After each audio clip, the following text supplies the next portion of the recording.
Good morning. Good morning. Yeah, you too. You too. Good morning. Good morning, puppies. Good morning, puppies.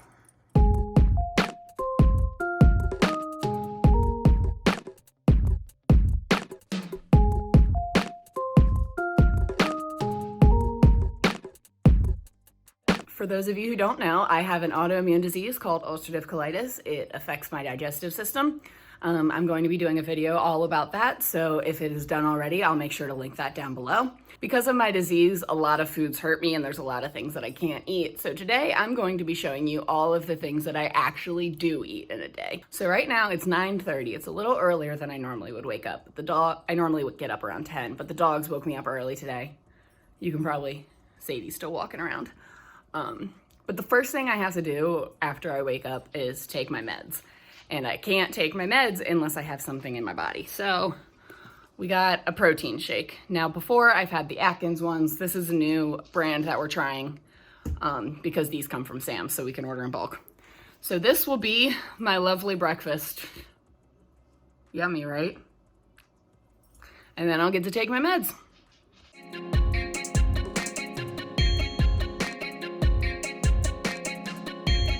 So I am now convinced that any chocolate protein shake now all tastes the same. This is the main reason why I have to have it, because I need protein in my diet. I'm also a vegetarian, so that adds another complication, and these were a really good way to get protein in my diet. All right, it is now about a half hour later, and we've finally finished our shake. Honestly, that was actually pretty fast. It usually takes me actually even longer than that to drink one of these. And this will probably be all I have until at least 2 o'clock, so at least another 4 hours. But also my body has a hard time digesting things. So, and I also, when I wake up in the morning, like, I feel like a lot of people have this, but my digestive system needs some time to wake up in the morning. So instead of putting food in there that's just gonna make me nauseous, drinking a protein shake is easier on my stomach, it's easier on my intestines, and it keeps me full for a while, so I don't have to worry about actually eating food for another few hours. But there's a really important part, my medication. I mean, it's not technically food, but it's the stuff I ingest every day. So, cheers. Well, I will see you guys next time I decide to get something to eat. So I won't be eating still for a few more hours, but one thing that is really, really important, especially with my autoimmune disease, is to drink a lot of water. So I went and got a bigger glass, and I'll probably drink like 3 or 4 of these before I eat anything else.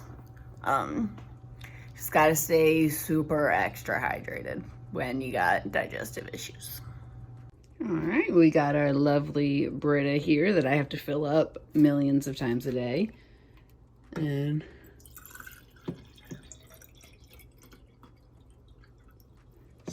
glass of water number 2. It's about 15-ish minutes later, I believe. Yep, 11:20 now. Glass of water number 2. So we just got dressed, and by dressed I mean into clothes that aren't the clothes that I slept in. I don't know if it's part of my autoimmune disease, but I have no real body temperature regulation. So when I'm in the house, I try to dress in layers. So I got like a tank top on underneath, and then I have a pair of shorts over there that I can change into, and I will be changing in and out of my long sleeve and in and out of the long leggings all day. So now we're gonna go on and we're gonna fill up our water for the 3rd time. And we're gonna have a glass of water number 3. It's noon. Yeah. So we still got a little while before I'll probably eat something, but more water. So I just wanted to sit down for a minute and talk to you guys about the actual dietary restrictions that come along with my autoimmune disease. Now, these are generalizations. It's different for every single person.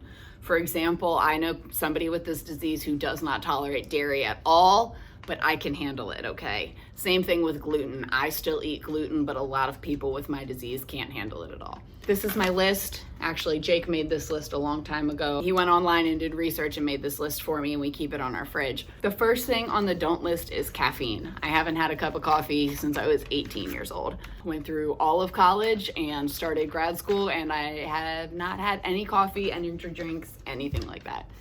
I don't know how I did it, because at one point I was working like 2 jobs and taking 5 classes, and it was insane. But I did it, and I'm still here. Now, the only thing I do still have is I will still eat chocolate. I am never giving up chocolate, not happening. Chocolate is its own food group. It is the best food group, so we're not getting rid of it. Also, occasionally take Excedrin, which has caffeine in it. But it also has another thing in it that I'm not supposed to have, which is any sort of NSAID, which are pain relievers like aspirin, Advil, Aleve. The only pain reliever I can have is acetaminophen, which is Tylenol. But I do occasionally take Excedrin, which has both an NSAID and caffeine in it, because I would rather have belly pain than migraine pain. Unfortunately, when you have, I still feel like this keeps falling down, I'm sorry. Unfortunately, when you have autoimmune diseases, it's all a balance. You got to balance your symptoms with the side effects of the meds. I feel like I'm more used to belly pain. I can survive with belly pain, but I can't do anything when I have a migraine. So if I can't get my migraine to go away, that's like my last ditch effort, is to take my Excedrins. The second thing on the don't list is alcohol. And now, different types of alcohol affect every person with this disease differently. For me particularly, I can't drink any wine, 2 sips, and I'm like crying in the fetal position for the rest of the night. It's awful. Other types, I can have a beer, I can have a mixed drink, but I'm also not a big drinker to begin with. I haven't had a drink in months. When we would go out to eat, I would order a drink, but I'm not a big drinker. I would only have 1, maybe 2 drinks total. So if I were to ever drink more than that of any sort of alcohol, I would definitely feel it not only in like my stomach and my head like most people, but I also feel it in my intestines the next morning. It's like I have a normal hangover and a colitis hangover. The third thing on the don't list is high fiber veggies, which means almost any sort of raw vegetable is off limits, which sucks because I love a salad. I love a salad. Any veggies that I'm supposed to have should be really cooked. I can't have them super crispy. They need to be more on the mushy side, so it's easier for my body to digest them. Occasionally, I will splurge and eat stuff I'm not supposed to. So these aren't like allergies. It's not like if I eat a salad that I'm going to have an immediate reaction or that I'm going to need to go to the hospital. It just means that I'm going to be in pain later, and sometimes, again, you weigh it, and sometimes I'd rather eat what I want and deal with the consequences than not eat it, which is not always the best idea. Don't do it, guys, but I'm sorry, I'm terrible. Other things on the don't lists are highly processed foods and like super fried foods. So foods with high fat content, high fiber content, alcohol, caffeine, these are types of things that I cannot have in my diet because they hurt. The things that are on the do list, he made this a long time ago when I was eating meat. So if I were to eat meat, I should stick to the very lean stuff. Fish, skinless chicken, turkey, red meat really shouldn't be messed with at all. It says when I'm flaring, I need to eat a lot of bland foods. So this is bananas, potatoes, bread, but white bread, not wheat bread, because wheat bread has too much fiber in it. It's like all of the healthy stuff I can't have, and all of the really unhealthy stuff I can't have. The stuff in the middle, it's like kind of junk, but not really junk. That's the stuff I can actually eat. Well, everybody's really supposed to do this, but I'm supposed to eat smaller meals more frequently, so that way my body doesn't have to digest like a bunch of food at one time. Peel fruits and vegetables before consumption. The peels of veggies and fruits, the outside layer, is usually the part that is the highest in fiber. So technically, I'm supposed to peel anything before I eat it. I'm also not supposed to eat the majority of fruits. The main fruits I'm allowed to eat are apples. Again, I'm supposed to peel them. Bananas and melons, so like cantaloupe, watermelon, honeydew, those sorts of things. All the other fruits are painful, so it's really hard. It's really hard because, again, like I said, most of the healthy stuff is off limits, so I try to eat healthier, but like the healthy stuff I want to eat is raw fruits and veggies. That's kind of how, I guess, how I was raised, and those are the veggies that I like. Or maybe, you know what? No, I am a terrible cook, so I don't know how to cook vegetables to make them taste good. So I like the raw ones, and I like fruits. I love fruit, but I can't eat most of them because it hurts afterwards. I just wanted to reiterate that dietary restrictions are different for every person with this disease, and also that eating these things do not cause our flares, they only make them worse. So if I'm feeling okay, I can kind of dibble dabble. I can eat a small salad. But if I'm in a flare up, if my symptoms are high and I'm already in a lot of pain, I have to stick away from all of those don't foods and really stick to very simple foods, mostly sandwiches and pasta. And hi, baby. I share in your list. What's that? My ulcerative colitis do's and don'ts list. Oh, the one that you don't even use? Okay, you know what? And this is recording. Now I have to put that in. I already admitted that I don't always follow the rules. I love you. I love you too, baby. Don't you love our lovely sheet curtains? It helps us stay cool in here. So I'll deal with it. I'm not exactly sure where I was before Jake decided to rudely interrupt me and call me out. I can be a little more adventurous and a little less by the book with the rules about eating when I'm feeling good and when I'm more in remission, which means my symptoms aren't acting up, as opposed to when I am flaring up, which means my symptoms are acting up. At that point, I need to be very, very strict. Honestly, these protein shakes are going to be a lifesaver for me during those times. I haven't had them before when I've been in like a flare up during those periods of high symptoms. It's really hard to eat, so I'm going to be really excited to have food that's very easy for my body to digest. But in addition to like the shakes, I have to eat like toast, mashed potatoes, mac and cheese, very simple, bland things. I try to stick to carbs as much as possible because carbs are easy for my body to digest. Now it is about 1:13. Starting to get a little hungry, so I might make food here in a little bit. I think I'm gonna make myself a mini pizza. We normally keep the house pretty stocked with those as well. Pizza is actually one of the things that is decently good for me, which sounds strange. I have a hard time getting food down, and once the food is in my system, my body doesn't absorb as much out of it as it should because my digestive system has a lot of scar tissue in it, so it doesn't exactly work 100% correctly. So foods that are higher in calories are usually pretty good for me. And this is actually, my doctor told me this, which is kind of sad, when I first got diagnosed, that like eat as much pizza as I could because you have the vegetables in the sauce, you have some dairy in the cheese, you have some form of nutrients in there.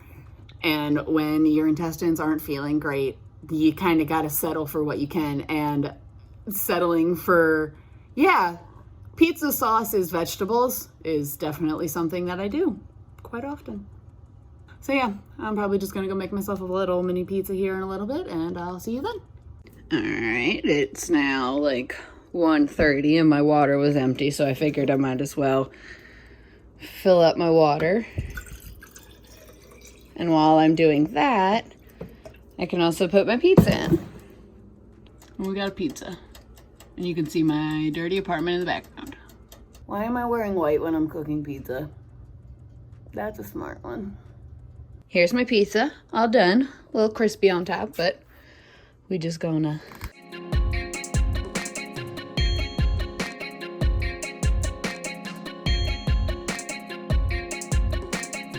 Now it is time to munch.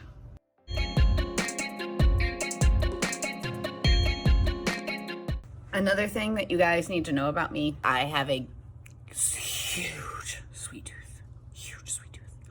So I was craving something sweet, and this was supposed to be a full cookie, but it was stuck to the bottom of the pan. So now it's 3 parts of a cookie. So after pizza and cookie, it's now time for more water. Makes my face look funny. Anyways, so yeah, this is glass of water number 5, I believe. So I have a therapy session. Actually, it's supposed to be starting now, so she'll probably be calling me any minute. But it's a phone session, so I'm just laying on my couch. But my stomach was bothering me, probably from the pizza, because, okay, anytime I eat food, it bothers my stomach. So maybe the acid of the tomatoes, I'm not sure. So I had to have some Tums, and hopefully that's the only time I have to take them today, but sometimes it's a little more. So therapy's now over. I don't know whether it's the food or the anxiety from, well, therapy, because therapy gives me anxiety. My stomach is not happy. It's grumbling, it's crampy, it's in a lot of pain. So I probably won't be eating much for a little while here. Eating hurts. And this is like super, super mild pain. This isn't like, so this isn't the pain that I would have if I were to eat a salad. If I were to eat a salad, I would be in much more pain. This is just normal. This is food you can eat, but your digestive system is still gonna be a little brat and make you in pain. On a scale of 1 to 10, I'd probably say it's like a 3 or 4. If I eat something I'm not supposed to eat, that pain number usually gets up to like a 7. So it's definite. There's a big difference, maybe even more than that, depending on what I eat. So yeah, so this is just uncomfortable tummy grumblies that come along with ulcerative colitis. Isn't that fun, guys? Isn't that fun? So I ended up taking a nap. Sadie obviously wants me awake now, doesn't want me to nap anymore, but I ended up taking a nap for a few hours because my belly was hurting and I was anxious. So now it's a little after 7:30. I need to get up and get something to eat so I can take my second dose of meds for the day. Thank you, baby girl. Very sweet. And apparently I'm just a jungle gym because this one just climbed up too.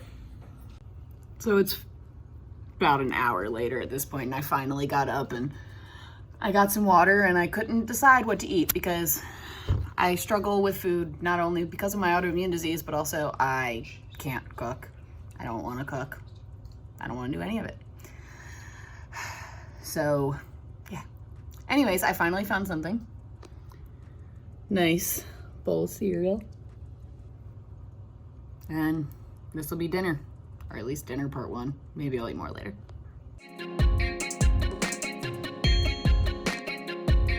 So it's now 9:47. I ate my Honey Nut Cheerios and I'm still hungry because like that's not enough food. I haven't eaten enough food for a normal person to live off of today. So, but my stomach is still not the happiest. So I need to be careful with what I eat and like make sure it's not gonna upset it anymore. So I think I'm gonna go make myself a peanut butter and jelly. So we have our sandwiches. You got a very thin layer of jelly and globs of peanut butter. My husband says I put way, way, way too much peanut butter on my sandwiches. Growing up, I would only eat peanut butter sandwiches. I wouldn't eat jelly, so at least we got a little bit of jelly on there. And these are good for me because there's protein in the peanut butter. There's fruit in the jelly. This is actually the only way that I can eat grapes without wanting to cry, is with grape jelly. Get something in my body, get some sort of nutrients, and it's not too hard for my body to digest, so it shouldn't hopefully be too painful.